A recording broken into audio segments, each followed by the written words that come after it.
नमस्कार दोस्तों, स्वागत है आपका भाई पढ़ने के यूट्यूब चैनल पे। तो आज रोज की तरह हम द हिंदू न्यूज़पेपर का एनालिसिस करेंगे। ठीक है।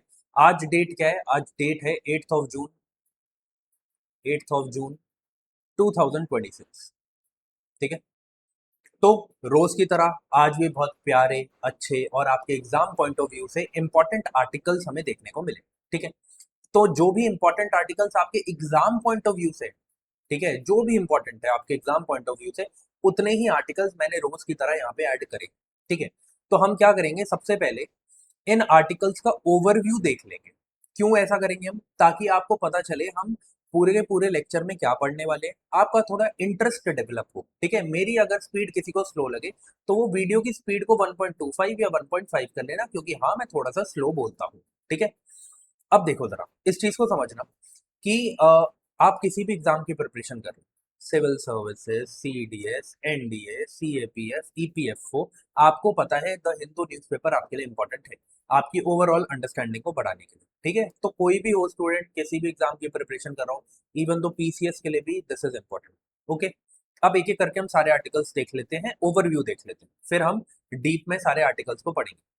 पहला जो आर्टिकल है वो ना north eastern part of India से रिलेटेड है। ठीक है। North eastern part of India से रिलेटेड। ठीक है, मतलब जो नॉर्थ ईस्टर्न स्टेट्स हैं उससे रिलेटेड है। बताया गया कि पहले हमें क्या है, पहले हमारे लिए north eastern part of India जो है वो बॉर्डर सिक्योरिटी के टर्म्स में इंपॉर्टेंट था। फिर उसके बाद नॉर्थ साउथ ईस्ट एशिया से कनेक्ट करने के लिए हमारे लिए north eastern part of India जो है वो इम्पोर्टेंट हो गया कनेक्शन के लिए, ट्रेड कनेक्शंस के लिए। बट अब ये बोला गया है जिस तरीके से क्रिटिकल मिनरल्स की नीड बढ़ रही है, तो गवर्नमेंट ऑफ इंडिया ने बहुत सारे exploration projects, to be precise 43 exploration projects जो है वो लॉन्च करे थे। कहाँ पर? 2022 से 2025 के बीच में, north eastern part of India में। और ये पाया गया कि वहां पर बहुत सारे क्रिटिकल मिनरल्स के रिसोर्सेज हैं जिसे अब एक्सप्लॉइट करने की बात करी जा रही है। तो उसके अराउंड ये पूरा का पूरा आर्टिकल है, तो हम इसे देखेंगे, बहुत ही अच्छे से इसे पढ़ेंगे। ठीक है। उसके बाद एक छोटा आर्टिकल आता है कि अभी क्या है कि जीडीपी जो है ना वो हमारी जो बताई गई है, ठीक है, जो एक्चुअल में ये प्रोविजनल है। ठीक है। तो ये प्रोविजनल जीडीपी जो बताई गई है वो बताई गई है 7.7%। अब आप थोड़े से दंग रह गए होंगे, यार इतना एनर्जी क्राइसिस चल रहा है उसके बावजूद भी ऐसी जीडीपी बताई गई है। तो यही बोला गया है कि किस तरीके से जो अभी तक जो एनर्जी क्राइसिस है उसने पूरी तरीके से हमारे इकोनॉमी को हिट नहीं किया है। सर्विस सेक्टर, मैन्युफैक्चरिंग सेक्टर पहले से बढ़ गया है। एग्रीकल्चर सेक्टर पे थोड़ा सा प्रेशर बना है। तो वो सारी चीजें इधर उसके बारे में बात करी गई है, तो वो हम देखेंगे। और ये बोला गया है आरबीआई के द्वारा और कुछ इंडिपेंडेंट इकोनॉमिस्ट है उनके द्वारा कि आगे आने वाले टाइम में यही इकोनॉमी में हमें फर्क देखने को मिलेगा और ये 6.6% हो जाएगी। ठीक है। तो कैसे ये यहाँ से यहाँ तक पहुंच रही है, क्या चीजें हैं क्या नहीं है, वो सारी चीजें हम देखेंगे। साथ ही साथ ये बोला गया है, देखो अभी क्या है ना कि आपने देखा कि जो आईसीएमआर है, यहाँ पर हमें ये देखने, Indian council of medical research, यहाँ पे हमें ये देखने को मिला कि कैसे ये अपनी जो इनके टारगेट्स है उसमें चेंज लेके आ रहे हैं, अपने पॉलिसीज में चेंज लेके आ रहे हैं। ठीक है। किस लिए? ताकि जो ये हेल्थ केयर डिपार्टमेंट है ये न्यू टेक्नोलॉजीज के साथ हैंड बाय हैंड चल पाए, प्लस ये इंक्लूसिव भी बन पाए। ऐसा ना हो कि जैसे हमने देखा कि जो भी टेक्नोलॉजीज आती हैं वो एक लार्जर सेक्शन ऑफ सोसाइटी को, जो कि मार्जिनल सेक्शन ऑफ सोसाइटी है, उसको पीछे छोड़ देती है और सिर्फ जो एलीट सेक्शन ऑफ सोसाइटी है उसको हेल्प करती है। तो ऐसा ना हो, इस वजह से जो आईसीएमआर है, ठीक है, वो इस टारगेट को पूरा करने के पीछे लगी हुई है। ठीक है। तो इससे रिलेटेड आर्टिकल है, इसे भी हम देखेंगे। ठीक है। ये अच्छा आर्टिकल है, थोड़ा बड़ा भी है। ठीक है। बट मैं आपको बहुत ही छोटा करके पढ़ा दूंगा। ठीक है, समझा दूंगा। फिर इंडिया की एक स्कीम है, यहाँ पे नाम तो नहीं लिखा, चलो मैं बता देता हूँ। Indira Gandhi national old age pension scheme. ठीक है। ये 2007 में लॉन्च करी गई थी। पर ये देखा गया 2007 में लॉन्च करने के बाद इसको तब से ऐसे ही छोड़ दिया गया। इसमें ना रिवीजन देखने को मिला। जो इस टाइम पर ओल्ड एज पेंशन स्कीम के तहत पेंशन दी जा रही थी वो 200 रुपए थी। आज भी वो 200 रुपए, जबकि इन्फ्लेशन इतना बढ़ गया, फूड प्राइसेस इतने बढ़ गए। तो क्या प्रॉब्लम्स देखने को मिली है, मिनिस्ट्री ऑफ रूरल डेवलपमेंट ने जो रिपोर्ट्स निकाली वो क्या कह रही है, वो सारी चीजें हम इससे रिलेटेड यहाँ पे देखेंगे। ठीक है। फिर यहाँ पर बोला गया है, हाँ, यार देखो, एक आर्टिकल पहले भी हमने इससे रिलेटेड पढ़ा था शायद फ्राइडे को, है ना, कि जो प्रिडिक्शन करी थी आईएमडी ने, वो ये करी थी कि इस बार का जो मानसून है वो पुअर मानसून होने वाला है। ऊपर से एनर्जी क्राइसिस भी चल रहे हैं, तो इसके चलते हमारी इंडियन इकोनॉमी पे क्या फर्क पड़ेगा, उसके बारे में यहाँ पे बात करी गई है, वो हम देखेंगे। फिर ये साइंस एंड टेक का एक छोटा सा टॉपिक है, 5 लाइन का टॉपिक है, ठीक है, कि पायरो प्रोसेसिंग होता क्या है और कौन से सेक्टर में इसको यूज किया जाता है ज्यादा, ठीक है, वो हम पढ़ेंगे। ये होता क्या है ना, कभी कभार क्वेश्चन पूछ लिया जाता है, जैसे साइंस एंड टेक की एक टर्म पूछ ली जाती है कि ये पायरो प्रोसेसिंग क्या है, तो बस उस लिए ये इंपॉर्टेंट है, ठीक है। लास्ट में हम क्या करेंगे, हम एमसीक्यूज देखेंगे, ठीक है, कि जो भी ये टॉपिक्स हैं इनमें से 2 टॉपिक उठाए हैं जो इंपॉर्टेंट है इकोनॉमिक्स के, और वहां से मैंने आपके लिए एमसीक्यू तैयार करे। तो सेशन के एंड में आपको क्या करना है, उन एमसीक्यूज को मुझे उसके जो आंसर है आपको कमेंट सेक्शन में देने हैं, ठीक है। अब आगे बढ़ते हैं। ये सेशन, हाँ, इतना सुन लो बस, 10 सेकंड सुन लो ये बात, आपकी ओवरऑल अंडरस्टैंडिंग के लिए इंपॉर्टेंट है, ठीक है। क्यों? क्योंकि जब आप डेली लेवल पे क्या करोगे, जब डेली बेसिस पे आप न्यू न्यू टॉपिक्स पढ़ोगे, ठीक है, डाइवर्सिफाई करोगे अपनी नॉलेज को, कभी इकोनॉमिक्स का टॉपिक आ रहा है, कभी ज्योग्राफी का आ रहा है, कभी सोशल सिक्योरिटी से रिलेटेड आ रहा है, कभी एनर्जी सिक्योरिटी से रिलेटेड आ रहा है, आपकी ओवरऑल अंडरस्टैंडिंग बढ़ेगी, उसकी वजह से आपकी पर्सनैलिटी ग्रोथ आपको देखने को मिलेगी, ठीक है। अब हम क्या करते हैं, जैसे current affairs I, the Hindu newspaper का एनालिसिस करें, अगर कोई स्टैटिक का टॉपिक है ना, तो मैं उसे भी आपको रिवाइज करवा देता हूँ, जैसे एल नीनो करवाया था, 10th शेड्यूल करवाया था, ऐसे कि ना जाने कितने टॉपिक्स हम कर चुके हैं, है ना। एग्जाम ओरिएंटेड सारा कंटेंट रहेगा, आप किसी भी एग्जाम की प्रिपरेशन कर रहे हैं, civil services, CDS, NDA, CAPF, PCS, EPFO, जो भी आपका एग्जाम है, बस ये एग्जाम ओरिएंटेड रहेगा, ठीक है। ये सेशन मैं कोई भी फालतू के आर्टिकल्स आपके लिए लेके नहीं आऊंगा। फिर लास्ट में एमसीक्यू करेंगे, ठीक है। अब आगे बढ़ते हैं, एक एक करके सारे आर्टिकल्स देख लेंगे। अभी तक मैं क्या करता था ना, ये जो क्लासेस हैं ये 9:30 बजे अपलोड करता था, ठीक है, बट मुझे मैसेजेस आए कि सर थोड़ी और जल्दी कर दो, तो मैंने कहा चलो कोई बात नहीं भाई, 2 घंटे पहले उठ जाएंगे और क्या करेंगे। तो अब ये क्लासेस आपको ऑलमोस्ट 8 बजे देखने को मिल जाएगी, 8 AM पे, ठीक है। कोशिश करूंगा अगर इससे पहले हो कभी जल्दी सेशन बन गया तो 7:45 कर दूंगा, 7:30 कर दूंगा, नहीं तो 8 बजे तक तो ये मिल ही जाएगा आपको, ठीक है। अब देखो जरा, from borderland to India strategic resource frontier, ठीक है। बॉर्डरलैंड किसकी बात चल रही है यहाँ पे north eastern part of India की बात चल रही है। यहाँ पे क्या हुआ रिसेंटली, मिनिस्ट्री ऑफ माइंस ने एक रिपोर्ट रिलीज करी और उसके तहत एक स्टेटमेंट जारी करी, जिसमें उन्होंने बोला कि north eastern part of India की जो स्टेट्स हैं उसमें से कई स्टेट्स ऐसी हैं जैसे कि मणिपुर, अरुणाचल प्रदेश, मेघालय, मिजोरम, जो फ्रंटियर स्टेट्स माना गया है, in which are rich in untapped minerals. Frontier क्या होता है, देखो फ्रंटियर का मतलब बता देता हूँ। फ्रंटियर स्टेट्स उनको बोला जाता है, मान लो कि कोई ऐसी स्टेट है जो किसी एक पर्टिकुलर चीज में रिच है, यहाँ पे हम मान लेते हैं क्रिटिकल मिनरल्स में रिच है, बट अभी तक क्या किया है, अभी तक उस रिच मिनरल्स को एक्सप्लॉइट नहीं किया गया, ठीक है, उसको यूज नहीं किया गया अपनी वेल्थ को इंक्रीज करने में या वेल्थ को जनरेट करने में। तो ऐसी स्टेट्स को, ऐसे रीजन्स को, ऐसे एरियाज को फ्रंटियर रीजन बोल दिया जाता है। अब समझ में आ गया होगा, इसलिए नॉर्थ ईस्ट इंडिया को अभी फ्रंटियर नाम दिया गया। क्यों? क्योंकि अभी उसका जो क्रिटिकल मिनरल्स के रीजन्स है वो अभी अनटैप्ड है, उनको एक्सप्लॉइट नहीं किया गया, ठीक है। अब आगे बढ़ते हैं। तो अभी यहाँ पे यही बताया कि जिस तरीके से क्रिटिकल मिनरल्स की तरफ हम पुश कर रहे हैं, जो ये चेंज हमें देखने को मिल रहा है, क्रिटिकल मिनरल्स की जो हम अपनी सप्लाई चेन को डाइवर्सिफाई कर रहे हैं, थोड़ा सा हम इंडिपेंडेंट होने की कोशिश कर रहे हैं कि हमारे देश में ही ये चीजें मिल जाए। ऐसा हम क्यों कर रहे हैं? ऐसा हम इसलिए कर रहे हैं, देखो क्या है, अभी जो न्यू टेक्नोलॉजीज आ रही हैं, जो ग्लोबल टेक्नोलॉजीज आ रही हैं, वो क्रिटिकल मिनरल्स डिपेंडेंट है, जैसे कि लिथियम, कोबाल्ट, ग्रेफाइट, निकल, ये सारे जो क्रिटिकल मिनरल्स हैं इंपॉर्टेंट है। एक एग्जांपल के तौर पे देखते हैं, अभी मैंने आपको 2 दिन पहले, 3 दिन पहले एक आर्टिकल करवाया था, जिसमें हमने ये देखा था कि पहले हम क्या थे, पहले हम इंपोर्ट डिपेंडेंट थे क्रूड ऑयल पे, जैसे कि आपका हो गया पेट्रोल, ठीक है, आपका डीजल, ठीक है, मतलब पेट्रोलियम रिसोर्सेज, कोल रिसोर्सेज, इन पे हम डिपेंडेंट थे, ठीक है। हमने क्या किया, हमने न्यू टेक्नोलॉजी को यूज किया ताकि हम इन पर डिपेंडेंस कम कर पाए, और हमने ईवीज को लॉन्च किया, ठीक है, और हमने ये भी देखा कि ईवी के मेच्योर फेज में हम पहुंच चुके हैं, क्योंकि बहुत सारी ईवीज जो है अब खरीदी जा रही है। बट प्रॉब्लम ये हो गई, इस ईवी में यूज होती है लिथियम आयन बैटरीज, ठीक है। अब ये लिथियम आयन बैटरीज के लिए हम मेजरली डिपेंडेंट है, मतलब कि हम मेजरली डिपेंडेंट उस कंट्री पे हैं जिसपे हमें नहीं होना चाहिए, विच इज चाइना, ठीक है। तो अब यही बोला गया कि अब क्या हो रहा है कि हमने क्या किया, हमने अपनी अपने आप को क्रूड ऑयल से या कोल से या पेट्रोल से या पेट्रोलियम से इंपोर्ट डिपेंडेंट होने के लिए, इंपोर्ट इंडिपेंडेंट होने के लिए हम एक न्यू टेक्नोलॉजी पे शिफ्ट करें।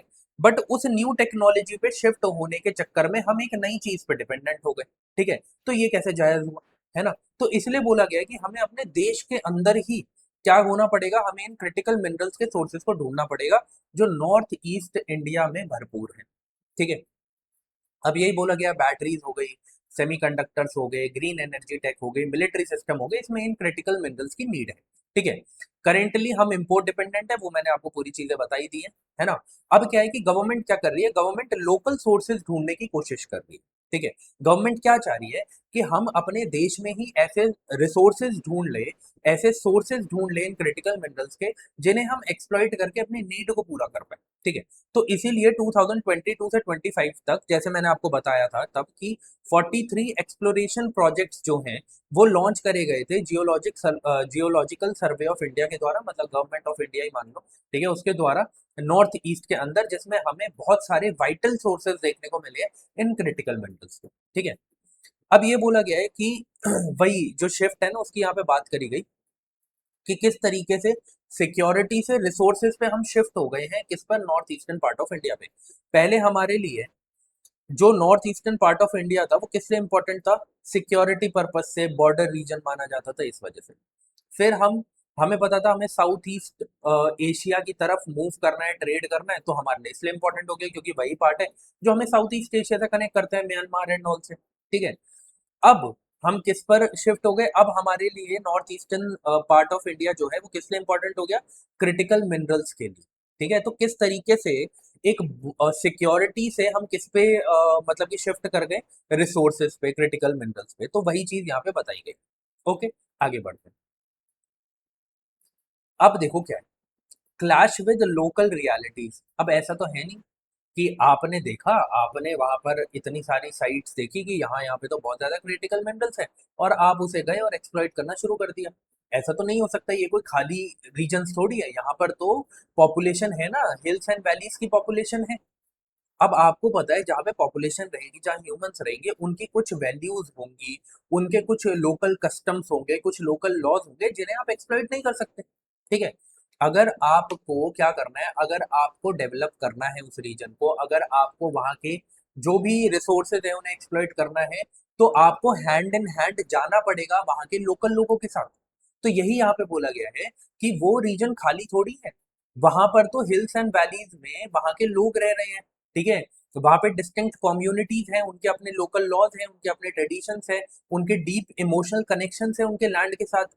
वो कुछ ऐसे एरियाज हैं जिन्हें सैक्रेड मानते हैं, जिन्हें पूजनीय मानते हैं, ठीक है। आप उन्हें जाके ऐसे एक्सप्लॉइट नहीं कर सकते ना डायरेक्टली।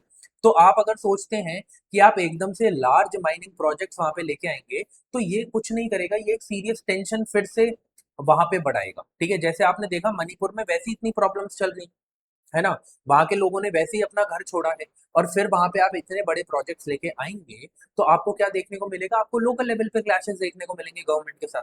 तो जो चीजें हम कर रहे हैं कि north eastern part of India को जोड़े अपने साथ, वो उसका एकदम उल्टा होगा, ठीक है। फिर आपको पता है रीजनल फोर्सेस जो हैं, जो ये नक्सल्स हैं, और ये सारी जो मतलब की एक्टिविटीज है, ये फिर इंक्रीज हो जाती है। ओके, अब क्वेश्चन ऑफ इंक्लूजन में क्या लिखा गया है, यहाँ पे ये बोला गया है कि बिल्कुल it make sense for India कि हम अपने क्रिटिकल मिनरल के रिसोर्सेज को एक्सप्लोर करें, ठीक है, और उन्हें एक्सप्लॉइट करके अपनी एनर्जी नीड्स को पूरा करें। दिस इज टोटली ट्रू, ठीक है, ये हमें बिल्कुल करना चाहिए, इट मेक सेंस। बट आपको अगर genuinely jobs and economic growth north eastern part of India में करनी है, तो आप इस एक्टिविटी को करके कर सकते हैं। बट अगर आप बहुत ही फास्ट चलेंगे, आप बहुत बड़े बड़े माइनिंग प्रोजेक्ट्स लेके आएंगे, तो वो लोकल जो जिसे हम कहते हैं कि जो लोकल ट्रेडिशंस हैं, लोकल लॉज हैं, लोकल इमोशनल वैल्यूज हैं, उनको आप हार्म करेंगे, और जब भी ऐसा होता है तो लोकल क्लैशेस इंक्रीज होते हैं, ठीक है। तो इसीलिए गवर्नमेंट को बहुत ही ध्यान से ये ट्रांजिशन करना पड़ेगा। ठीक है। तो यही चीज यहाँ पे बोली गई है, इससे ज्यादा कुछ इसमें इंपॉर्टेंट नहीं है, आगे बढ़ते हैं। ठीक है। Okay. GDP data reveal some strength but they will come under strain. बहुत छोटा टॉपिक है, इसे समझने की कोशिश करते हैं। जैसे मैंने आपको बताया कि इंडिया का भी प्रोविजनल जीडीपी ग्रोथ की एक रिपोर्ट आई, जिसमें यह बताया गया कि फाइनेंशियल ईयर 25-26 के लिए ये जो ग्रोथ है, इसे प्रोविजनल ग्रोथ को बताया गया कि 7.7% की ग्रोथ हो रही है। ठीक है। अब क्या है, ये एक बहुत ही स्ट्रॉन्ग नंबर है। जिस तरीके से वेस्ट एशिया में अभी हमें एनर्जी क्राइसिस देखने को मिल रहा है, ठीक है, वर्ल्ड लेवल पे एनर्जी क्राइसिस देखने को मिल रहा है, फिर भी हमारी इकोनॉमी अगर 7.7% की ग्रोथ रेट शो कर रही है, तो ये बहुत ही स्ट्रॉन्ग नंबर है। और ये शो करता है कि despite of the global tension हमारी जो इकोनॉमी है वो रेजिलियंट है। ठीक है। अभी हमें और क्या देखने को मिला, देखो ये चीज आगे जाके हमें इफेक्ट करेगी, बिल्कुल करेगी, बट अभी एक एक करके सारी चीजें पढ़ते हैं। ठीक है। अभी बोला गया है की सेक्टर्स जो है, मैन्युफैक्चरिंग हो गए, सर्विस सेक्टर हो गए, जो पिछले साल का इनका डेटा था, जो पिछली बार का इनका डेटा था, उससे ये डबल हो चुके हैं। मतलब कि जो सर्विस सेक्टर है, मैन्युफैक्चरिंग सेक्टर है, ये ग्रो कर रहे हैं अच्छे लेवल।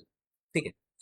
बोला गया है जो हाउस होल्ड कंजम्पशन है वो भी इंक्रीज करी है। पहले पिछले 2 साल में क्या देखा गया था कि ये जो कंजम्पशन थी, हाउस होल्ड कंजम्पशन, ये बहुत ही स्लो थी। ठीक है। ये बहुत तेजी से नहीं बढ़ रही थी, बट इस साल ये देखा गया कि यहाँ पर एक अच्छी ग्रोथ देखने को मिली है हाउस होल्ड कंजम्पशन में।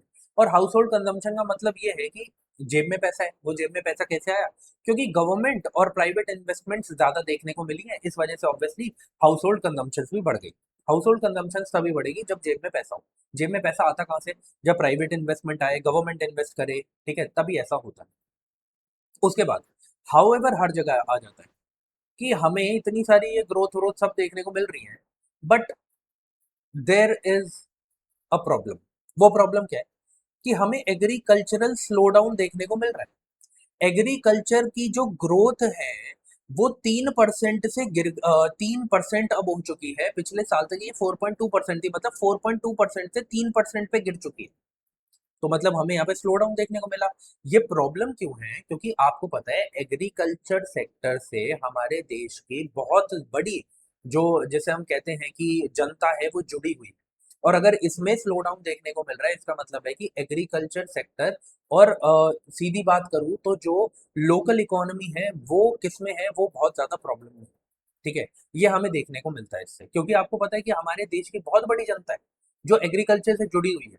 और अगर उसमें हमें ग्रोथ में कमी देखने को मिलेगी, तो इसका मतलब ये है कि वो जो जनता है जो एग्रीकल्चर सेक्टर से जुड़ी हुई है, उनकी जो ग्रोथ है वो भी कम हो रही है। ठीक है। अब क्या है कि ये देखा गया था जब ये डेटा आया, तो ऑब्वियसली पिछले साल का डेटा पूरा उठा के दिया है ना, 2025-26 का।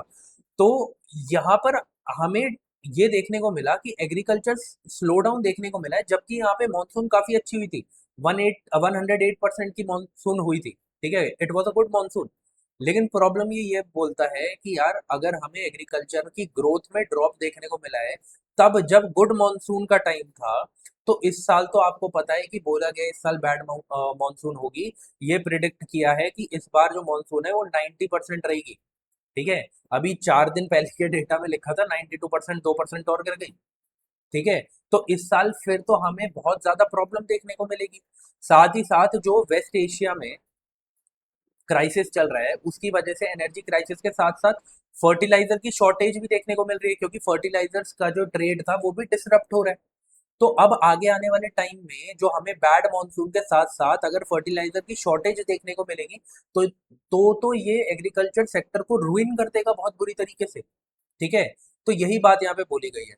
साथ ही साथ सेक्टर में इम्बैलेंस हमें देखने को मिल रहा है। जैसे हमने देखा सर्विस सेक्टर ग्रो कर रहा है, ठीक है, डोमिनेट कर रहा है अभी। ठीक है। और हमने देखा कि पिछले साल से जो डिजिट्स हैं वो भी डबल हो चुकी हैं ग्रोथ की। साथ ही साथ डोमिनेट करता है। देखो बहुत छोटी सेक्शन ऑफ सोसाइटी जो है सर्विस सेक्टर से जुड़ी हुई है, बट इसका जो इकोनॉमी में हमारा जिसे हम कहते हैं कि कंट्रीब्यूशन है, वो सबसे ज्यादा है। 54.3% जो हमारी इकोनॉमी में कंट्रीब्यूट करता है, वो कौन करता है? Service sector. ठीक है। वहीं पे एग्रीकल्चर जो सबसे ज्यादा एम्प्लॉयमेंट प्रोवाइड करता है हमारे देश में, जिससे सबसे ज्यादा जनता जुड़ी हुई है, वो अभी भी ये देखने को मिल रहा है कि वो 20% से कम इकोनॉमी में कंट्रीब्यूट करता है। वहीं पे मैन्युफैक्चरिंग सेक्टर में देखा गया है कि ग्रोथ हो रही है, बट ये जो इकोनॉमी में कंट्रीब्यूट कर रहा है, it is it has remained unchanged. ठीक है, तो ये बात यहाँ पे करी गई। इसका मतलब क्या है, ये अनचेंज्ड है।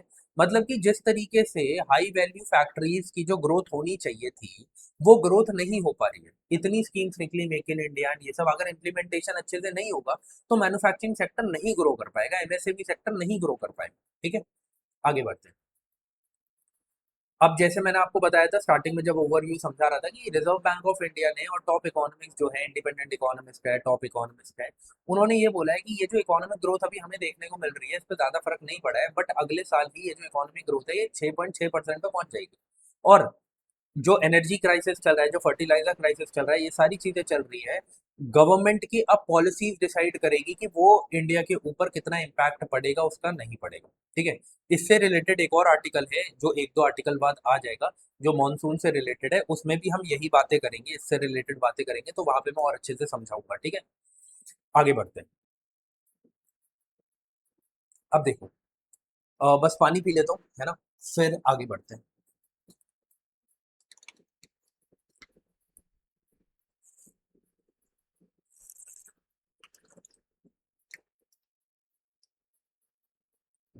Okay, how ICMR is rewiring the health care system. ठीक है, इसके बारे में बात करते हैं। आईसीएमआर क्या है, Indian council of medical research. ठीक है, अभी आपको पता है हमारा एम क्या है, विकसित भारत 2047 तक। अगर हमें विकसित भारत बनना है 2047 तक, तो हमें अपने जो मेडिकल सेक्टर है उसको भी मतलब कि बाकी सेक्टर्स के साथ प्रॉपरली ग्रो करवाना पड़ेगा, और वो जो ग्रोथ है वो इंक्लूसिव होनी चाहिए। ठीक है, अब यही बोला गया है कि इसी आइडिया को पूरा करने के लिए, इसी टारगेट को पूरा करने के लिए, जो आईसीएमआर है उसका जो फोकस है वो हेल्थ केयर में शिफ्ट हो रहा है। पहले जो हमारा फोकस था वो ये हुआ करता था कि कैसे जो भी हमें डिजीज देखने को मिल रहा है उसे हम ठीक करें, और लोगों को जो सिक पीपल हैं उनको कैसे हम ठीक करें। बट अब हमारा जो फोकस है वो चेंज हो गया है। हमारा फोकस अब ये बन गया है कि हमें अपने हेल्थ सिस्टम को इस तरीके से रेजिलिएंट बना लेना है कि हम फ्यूचर प्रॉब्लम्स को एंटिसिपेट कर पाए। फ्यूचर प्रॉब्लम्स को एंटिसिपेट कर पाए मतलब कि अगर हमारे पास समझो प्रॉपर डेटा है, मतलब मैं बहुत सारे एग्जांपल दूंगा, उसमें से एक एग्जांपल ये है। अगर हमारे पास प्रॉपर डेटा है, ठीक है, लाइक समझ लो ट्यूबरक्लोसिस आज के टाइम पर एक हमारे लिए रियल प्रॉब्लम है, और अगर हम ट्यूबरक्लोसिस के ऊपर ही काम करें, ठीक है, हम ट्यूबरक्लोसिस की जो मतलब मेडिकेशन है उसको इतना एफिशिएंट बना लें कि हम अगले 3 साल में उसको खत्म कर दें, तो ये हमारे लिए एक अच्छा हेल्थ केयर सिस्टम होगा। वैसे ही अगर मैं आर्टिफिशियल इंटेलिजेंस को हेल्थ केयर सिस्टम से जोड़ूं, और आर्टिफिशियल इंटेलिजेंस को यूज कर कर जो छोटी मोटी चीजें हैं, जैसे ट्यूबरक्लोसिस की स्क्रीनिंग करना, ठीक है, और मेडिकेशन प्रोवाइड करना, इन सारी चीजों को करूँ, तो मैं क्या करूंगा, मैं एआई की हेल्प से हेल्थ केयर सिस्टम को इंक्लूसिव भी बनाऊंगा, और आसान भी बनाऊंगा, और अफोर्डेबल भी बनाऊंगा। ठीक है, साथ ही साथ आपने देखा कोविड 19 आया था, we were not ready for it. अब कोविड 19 आने के बाद हमें एक बात तो समझ में आ गई कि बहुत वल्नरेबिलिटीज हैं हमारे हेल्थ केयर सिस्टम में, क्योंकि we were not ready for it, और इस वजह से वैक्सीनेशन में और इन सारी चीजों में बहुत टाइम लग गया। तो अब आईसीएमआर क्या कर रहा है, ऐसी फ्यूचर प्रॉब्लम्स को जो कि आगे आने वाले टाइम में देखने को मिल सकती है। जैसे आपको पता है जो कोविड 19 है ना, वो पहली बार तो नहीं आया था वर्ल्ड में, वो पहले भी आया था, हमें बाकी कंट्रीज में देखने को मिला था, बट बहुत छोटे लेवल पे आया था। तो अगर हम ऐसी प्रॉब्लम को, छोटे लेवल पे जो प्रॉब्लम चल रही थी उसको पहले से एंटिसिपेट करते कि ये वर्ल्ड लेवल पे भी फैल सकती है, तो हम उसके लिए पहले से वैक्सीनेशन प्रोवाइड करते। ठीक है, तो ऐसी ही प्रॉब्लम्स के लिए रेडी रहने के लिए हम अपने फोकस को शिफ्ट कर रहे हैं कि सिर्फ उन चीजों की तरफ मत जाओ कि एक इंसान बीमार हो गया उसे ठीक करना है, आप इसकी तरफ भी जाओ कि किस तरीके से हम फ्यूचर रेडी भी हो पाए। ठीक है, यहाँ पे यही बोला गया है, और मॉडर्न टेक्नोलॉजीज को यूज कर, ठीक है, जैसे एआई एंड ऑल, है ना। अब यहाँ पे ये लिखा है, वो कोविड 19 वाला एग्जांपल मैंने आपको दे दिया। आगे बढ़ते हैं। अब क्या है, स्ट्रैटेजिक चैलेंजेस क्या है, इसके बारे में बात करते हैं। अभी क्या है कि आईसीएमआर क्या कर रहा है, वो रीस्ट्रक्चर कर रहा है इन मेडिकल इंस्टीट्यूट्स को, कि इन मेडिकल इंस्टीट्यूट्स को कैसे आपस में जोड़ा जाए। अभी क्या है कि एक कोई और रिसर्च कर रहा है, एक कोई और रिसर्च कर रहा है, एक कोई और कर रहा है, उनको फंड भी अलग प्रोवाइड करने हैं। तो ऐसा ना होकर ये सारे साथ में आके काम करें तो काम जल्दी भी होगा, और एक बड़े लेवल पे टारगेटेड वे में हम काम कर सकते हैं। तो इसीलिए जो आईसीएमआर है वो रीस्ट्रक्चर कर रहे हैं इन मेडिकल इंस्टीट्यूट्स को, और ताकि ये आइसोलेशन में, मतलब अकेले अकेले रह के अपनी इंडिपेंडेंट रिसर्चेज ना करें। ठीक है, प्लस इन्होंने ये बोला है कि ये जितने भी मेडिकल इंस्टीट्यूट्स हैं इनमें मॉडर्न जो चैलेंजेस है जैसे डिजिटल हेल्थ जो है, डेटा साइंस जो है, विमेन एंड चिल्ड्रन से की हेल्थ से रिलेटेड जो प्रॉब्लम्स है उन पे फोकस करें। साथ ही साथ हमने क्या किया है, इस चीज को देखा है कि एक नया नेटवर्क बनाने की कोशिश करी जा रही है जो रीजनल रिसर्च इंस्टीट्यूट्स हैं वो, मतलब कि क्या है कि हमारे पूरे इंडिया में अलग अलग मेडिकल इंस्टीट्यूट्स हैं, रिसर्च इंस्टीट्यूट्स हैं, तो कोशिश करी जा रही है कि इनका एक नेटवर्क बनाया जाए। ठीक है, कि अगर ये इंडिपेंडेंटली काम ना करे, ये मिल के काम करे, ऐसे एक नेटवर्क बनाने की भी बात करी जा रही है।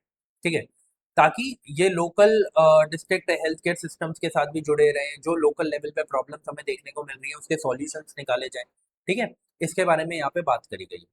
साथ ही साथ फंडिंग सॉल्यूशंस यहाँ पे प्रोवाइड करे गए हैं, जैसे मैंने आपको बताया कि किसी भी मतलब कि कोई भी रिसर्च है बस उसके ऊपर जबरदस्ती फंडिंग ना कर दी जाए।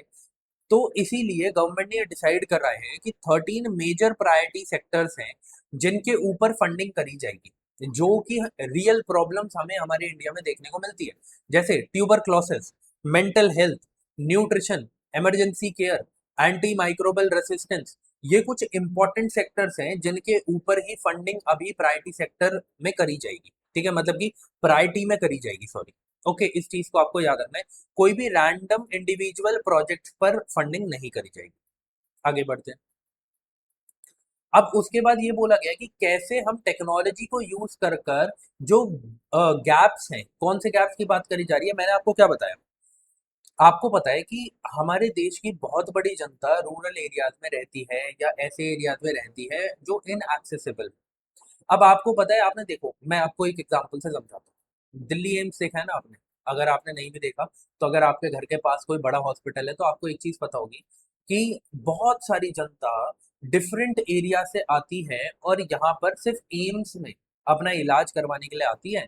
और यहाँ पर आप देखोगे ना, एम्स के साथ में जो सड़क है पूरी, वहां पे भाई लोग भारी सोए हुए हैं सड़क के फुटपाथ पे। ठीक है, अब देखो ये उनकी लाइफ के लिए तो डेंजरस है, पर ये एक वल्नरेबिलिटी दिखाती है कि जो रूरल एरियाज में लोग रह रहे हैं वो इतने मतलब कि उनको हेल्थ केयर सिस्टम से वो इतने एक्सक्लूडेड हैं कि उनको इस हेल्थ केयर सिस्टम का पार्ट बनने के लिए उन्हें अपने गांव को छोड़ के शहरों में आना पड़ रहा है। बट होना क्या चाहिए था कि यहाँ पर भी एक इंस्टीट्यूट खुलना चाहिए था, यहाँ पर भी, मतलब इतने इंस्टीट्यूट खुलने चाहिए थे कि ये प्रॉब्लम्स हमें ना देखने को मिले। तो अब इस गैप को जो ये मतलब कि जो रूरल एरियाज है, इनएक्सेसिबल एरियाज है, और जो हेल्थ केयर सिस्टम है, इनके बीच के गैप को अगर ब्रिज करना है तो उसके लिए न्यू टेक्नोलॉजीज को यूज करा जाए। ठीक है, जैसे एआई टूल्स हो गए। ठीक है, जैसे हमारे ड्रोन्स हो गए, जैसे आपको पता है एक आई ड्रोन इनिशिएटिव आया था जिसकी हेल्प से क्या किया जा रहा था, जो वैक्सीन है वो इनएक्सेसिबल एरियाज में ड्रॉप करी जा रही थी, दी जा रही थी। ठीक है, इनोवेशन प्रोग्राम्स है जैसे मेडटेक मित्रा हो गया, first in the world challenge हो गया। इसमें क्या किया जा रहा था कि साइंटिस्ट को क्या किया जा रहा था, उनकी जो रिसर्च है, जैसे किसी साइंटिस्ट ने कोई रिसर्च करी एंड अब क्या है कि वो हेल्थ केयर सिस्टम को अफोर्डेबल बना रही है, तो उस उनकी रिसर्च को एक रियलिटी बनाने के लिए फंड्स प्रोवाइड कर रहे थे। ठीक है, तो इसके बारे में बात करी गई। फिर एआई टूल्स को यूज किया जा रहा है, जैसे कि स्क्रीन करा जाए पेशेंट्स को for TB, I diseases caused by diabetes. आपको पता है कि ना एक डायबिटीज की वजह से रेटिनल प्रॉब्लम भी देखने को मिलती है, आईज में भी प्रॉब्लम देखने को मिलती है, जिसे ठीक किया जा सकता है रेटिनोपैथी के थ्रू। ठीक है, तो वो सारी मतलब कि टेक्नोलॉजीज भी प्रोवाइड करी जाए उन लोगों को जो कि अभी इन एक्सेसिबल हैं इन सारी चीजों से, मतलब कि एक बहुत बड़ा गैप बना हुआ है। तो अब क्या किया जा रहा है, आप इस सब से क्या समझ रहे हो कि आईसीएमआर कोशिश कर रहा है कि जो ये हेल्थ केयर डिपार्टमेंट है ना, जैसे बैंकिंग सिस्टम को बोला गया था कि उसको इंक्लूसिव बनाओ, हर छोटी से छोटी जगह तक पहुंचाओ, तो वैसे ही हेल्थ केयर सिस्टम को भी क्या किया जाए, इंक्लूसिव बनाया जाए। हेल्थ केयर सिस्टम को भी इंक्लूसिव बनाया जाए। ऐसा ना हो कि एक एलीट सेक्शन ऑफ सोसाइटी तक ही ये न्यू टेक्नोलॉजीज जो है वो पहुंच पाए, ऐसा ना हो। ठीक है, सबकी ग्रोथ हो, साथ में ग्रोथ हो, दैट इज द मोटिव। ठीक है, सबका साथ सबका विकास। ओके, तो यही बोला गया है, हेल्थ फॉर ऑल हो।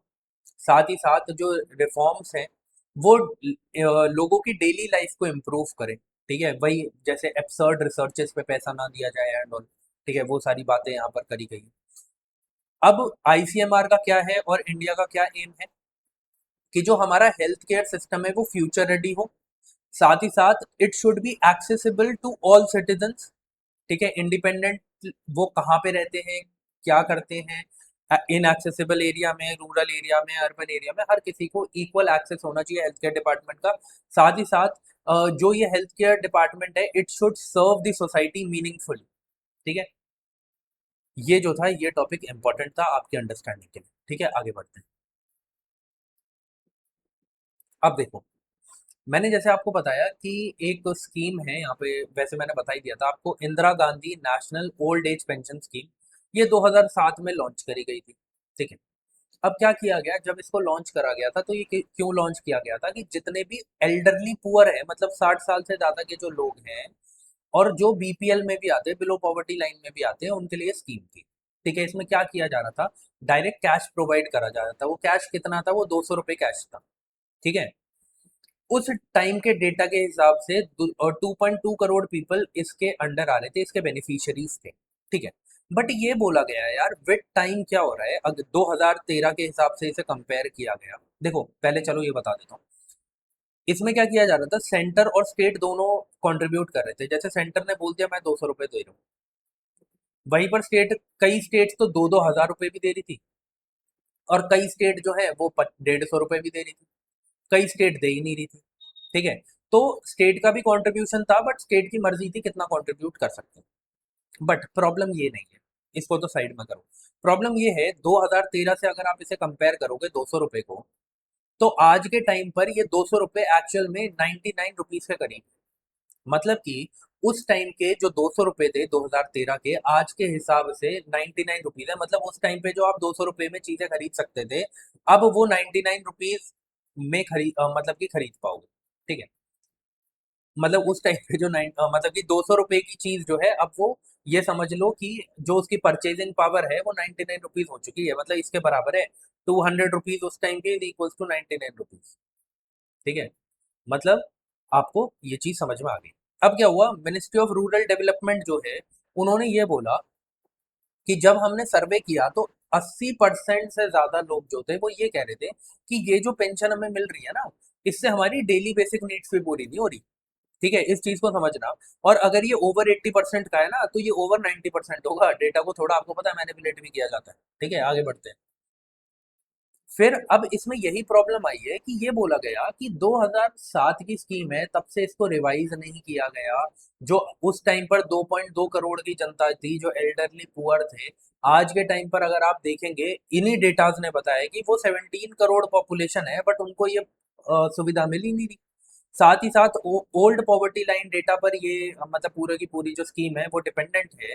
आप जब तक इसे रिवाइज नहीं करोगे, नए लोग इसमें ऐड कैसे होंगे? साथ ही साथ कैसे आपको पता चलेगा कि उस टाइम की परचेजिंग पावर और आज की परचेजिंग पावर में क्या डिफरेंस है? आपको पता है इन्फ्लेशन इतना इंक्रीज किया है, फूड इन्फ्लेशन बढ़ा है, फूड के प्राइसेस बढ़े हैं, तो आप कैसे कह सकते हैं कि उस टाइम के 200 रुपये आज के 200 रुपये के बराबर है? ठीक है, ये चीज यहाँ पे बोली गई है। तो जो गवर्नमेंट पैनल्स थे मिनिस्ट्री ऑफ रूरल डेवलपमेंट के, उन्होंने यही बोला है कि सेंट्रल गवर्नमेंट को अर्ज किया है तो कि प्लीज आप पेंशन के पैसों को इंक्रीज करिए। ये बोला गया है, कहीं ने बोला है जैसे 200 रुपीज था, तो ये बोला गया है कि इसको 400 रुपये करिए, इसको 300 रुपये करिए। मतलब सबने अपनी अलग अलग चीजें बोली है, तो वो मैटर नहीं करता। मैटर ये करता है कि इन्होंने बोला है कि आप इसे रिवाइज करिए, बिकॉज हमने ये देखा है कि इन्फ्लेशन एडजस्टेड ये पैसे नहीं है। प्लस जो इसके अंडर लोग आने चाहिए इंडिया की एजिंग पॉपुलेशन के हिसाब से, वो इसके अंडर नहीं है। हमने देखा कि 2.2 करोड़ पीपल को भी अभी ये क्या है कि कवर कर रहा है। एक्चुअल में 17 करोड़ लोग जो हैं वो इसके बेनिफिशियरीज होने चाहिए थे। ठीक है, आगे बढ़ते हैं। Okay, India must brace itself for a deficient south west monsoon. मैंने इसे ऐड क्यों किया, आपकी बस ओवरऑल अंडरस्टैंडिंग बढ़ाने के लिए। ठीक है, अभी क्या हुआ कि जो मॉनसून है ना, साउथ वेस्ट मॉनसून, वो 4 दिन लेट आया। वो सॉरी 3 दिन लेट आया। ठीक है, वो एक्चुअल में 1 जून को एंटर करना चाहिए था, बट 4 जून में आया केरला में। ठीक है, इससे ये बिल्कुल शो नहीं होता कि जो रेनफॉल है वो कम होगी या ज्यादा होगी, बस ये दिखाया गया थोड़ा सा डिले हो गया। ठीक है, अब क्या है, आईएमडी ने जो एक्सपेक्ट किया है वो क्या है कि सिर्फ और सिर्फ 90% जो है वो रेनफॉल होगी। अभी तक 92 था, 3-4 दिन पहले हमने कुछ इससे रिलेटेड पढ़ा था, तो 92 था, अब 90% हो चुके हैं। ठीक है, ये बोला गया, और 60% चांसेस ये हैं कि जो मेजर ड्रॉट हमें देखने को मिलेगी। 60% चांसेस है, ठीक है। ये एक बहुत ही पेसिमिस्टिक फोरकास्ट है पिछले 10 साल में से। पेसिमिस्टिक का मतलब क्या है? बहुत ही निराशावादी फोरकास्ट है, ठीक है। इसमें बहुत ही नेगेटिव चीजें हमें देखने को मिल रही है, ठीक है। ये बोला गया है कि ऑलमोस्ट सारे के सारे जो एग्रीकल्चरल रीजन्स हैं हमारे इंडिया के अंदर, वो इस बैड मॉनसून की वजह से सफर करेंगे, बट एक रीजन है जो सफर नहीं करेगा, वो है north eastern part of India. वहां पे नॉर्मल मॉनसून होगा, ठीक है। साथ ही साथ ये बोला गया है कि ये जो बैड मॉनसून इस साल हमें देखने को मिलेगा, ठीक है, वो क्या करेगा, वो और ज्यादा इंटेंसिफाई कर देगा इस वेस्ट एशिया का जो कन्फ्लिक्ट चल रहा है उसे। क्योंकि वेस्ट एशिया में जो कन्फ्लिक्ट चल रहा है उसकी वजह से हमें देखने को मिल रहा है एनर्जी सप्लाईज में हमें कट ऑफ देखने को मिल रहा है, कमी देखने को मिल रही है। साथ ही साथ ये जो वेस्ट एशिया में कन्फ्लिक्ट चल रहा है इसकी वजह से इस बार जो फर्टिलाइजर का प्रोडक्शन होना है, जो ट्रेड होना है, वो भी डिक्रीज होगा। और आप सोचो कि एक तो मानसून खराब होगा, ऊपर से फर्टिलाइजर की शॉर्टेज भी देखने को मिलेगी, तो ये तो एग्रीकल्चर सेक्टर को रुइन ही कर देगा, ठीक है। अब ये बारिश कम क्यों देखने को मिल रही है? ये एल नीनो की वजह से कम देखने को मिल रही है। अब जिसे नहीं पता एल नीनो, वैसे मैं 2-3 दिन पहले भी समझा चुका हूँ, अभी फिर से समझा देता हूँ। क्या होता है, ये ऑस्ट्रेलिया वाला रीजन है मान लो, ठीक है, और ये हमारा साउथ अमेरिका वाला रीजन है, ठीक है। यूजुअली जो विंड मूव करती हैं वो किस तरीके से मूव करती हैं? इस तरीके से मूव करती हैं, साउथ ईस्ट रीजन से इस तरीके से मूव करती है वेस्टवर्ड्स, ठीक है।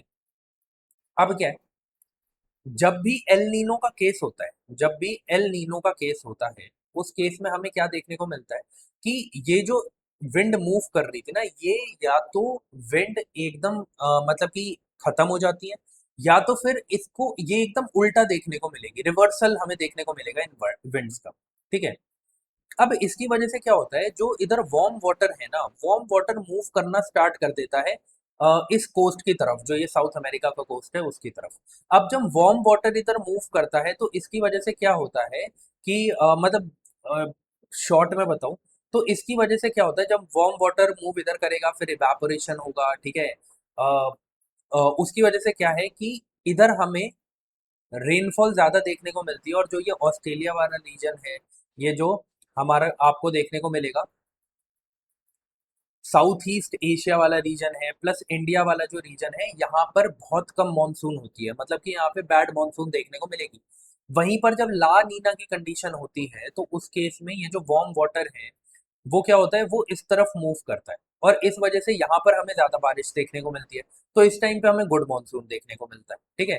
तो क्योंकि अभी एल नीनो का केस बना हुआ है, इस वजह से मॉनसून जो है उस एरिया में अच्छा होगा, और ऑस्ट्रेलिया, साउथ ईस्ट एशिया और हमारे इंडिया के अंदर हमें बैड मॉनसून देखने को मिलेगा, ठीक है। तो इस वजह से हमारा जो बैड मॉनसून है वो हमें इस साल देखने को मिल रहा है, ठीक है।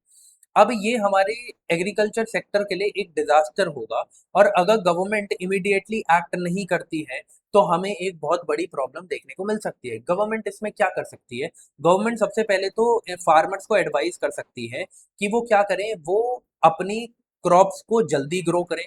साथ ही साथ वो जो क्रॉप्स हो वो ड्रॉट रेजिस्टेंट क्रॉप्स होनी चाहिए। ड्रॉट रेजिस्टेंट का मतलब क्या है? वो क्रॉप्स जो कम रेनफॉल में भी उग जाए, ठीक है। वो क्रॉप्स जो कम रेनफॉल में भी उग जाए। जो वाटर इंटेंसिव क्रॉप्स हैं जैसे राइस हो गया, आप उसे ना उगाएं, ठीक है, क्योंकि मॉनसून इस बार अच्छा नहीं होने वाला है, ठीक है।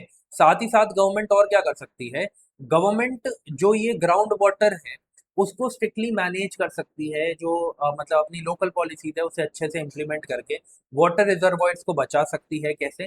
जो ये जिसे हम कहते हैं ना कि खराब तरीके से जो हम ग्राउंड वाटर को यूज कर रहे हैं, आपने देखा होगा बहुत सारे जो लोग हैं हरियाणा में, पंजाब में, यूपी में भी देखा है आपने कि लोगों ने क्या किया है, अपने एग्रीकल्चरल फार्म्स में स्विमिंग पूल बना दिए हैं। अब वो जो स्विमिंग पूल है वो भरे जा रहे हैं भाई साहब, ठीक है। साथ ही साथ जो समरसीबल खोले हुए हैं उनसे पानी निकला ही जा रहा है, चाहे उसकी उसका यूज हो या ना हो, चाहे उस क्रॉप को उतने पानी का यूज हो या ना हो। इस वजह से क्या होता है, ये जो वाटर रिजर्वॉयर्स हैं, जो ग्राउंड वाटर है, उनका लेवल कम होते हुए दिखता है। तो इन चीजों को लोकल लेवल पे रोकना पड़ेगा, तभी जाके क्या होगा, तभी जाके हम इस बैड मॉनसून से बच सकते हैं।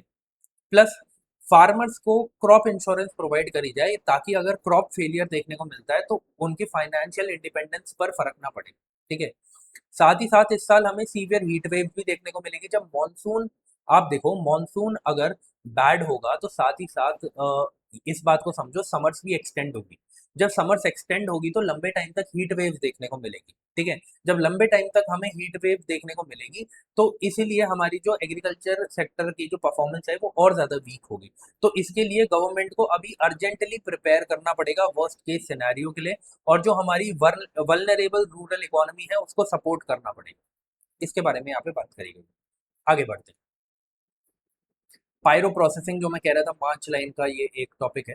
देखो पायरो प्रोसेसिंग अगर एग्जाम में पूछ लिया जाए क्या है डायरेक्टली, तो याद रखना ये एक एनर्जी इंटेंसिव और एक ड्राई प्रोसेस है, जिसके अंदर क्या किया जाता है, हाई टेम्परेचर में जो कोई भी एक सॉलिड है उसकी फिजिकल एंड केमिकल प्रॉपर्टी को पूरी तरीके से चेंज कर दिया जाता है। तो आपको जो चीज यहाँ पे याद रखनी है वो ये है, एक तो ये एनर्जी इंटेंसिव है, एनर्जी इंटेंसिव है, ड्राई प्रोसेस है, हाई टेम्परेचर में चीज़ों को जैसे सॉलिड है उसको इस प्रोसेस के थ्रू ले जाया जाता है। उसकी वजह से फिजिकल भी और केमिकल भी दोनों प्रॉपर्टीज चेंज हो जाती है, ठीक है। सबसे ज़्यादा इसको यूज़ किया जाता है 3 इंडस्ट्रीज में, एक सीमेंट मेकिंग में, मेटलर्जी में, और न्यूक्लियर पावर में, ठीक है। लेकिन सबसे ज़्यादा यूज़ जो इसका होता है वो होता है सीमेंट मेकिंग इंडस्ट्रीज में, ठीक है। कैसे यूज़ होता है, सीमेंट मेकिंग इंडस्ट्रीज में ये जो लाइमस्टोन है और जो क्ले है इसे हीट किया जाता है। आपको अभी देखा हाई टेम्परेचर पे हीट किया जाएगा 1450 डिग्री सेल्सियस पे।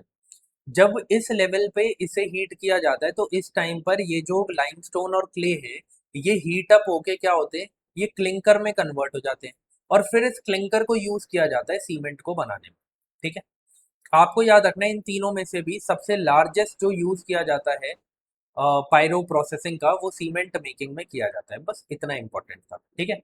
अब 2 क्वेश्चन है आपके लिए जो आपको मुझे कमेंट सेक्शन में आंसर करके बताना है इसका राइट आंसर क्या होगा, ठीक है।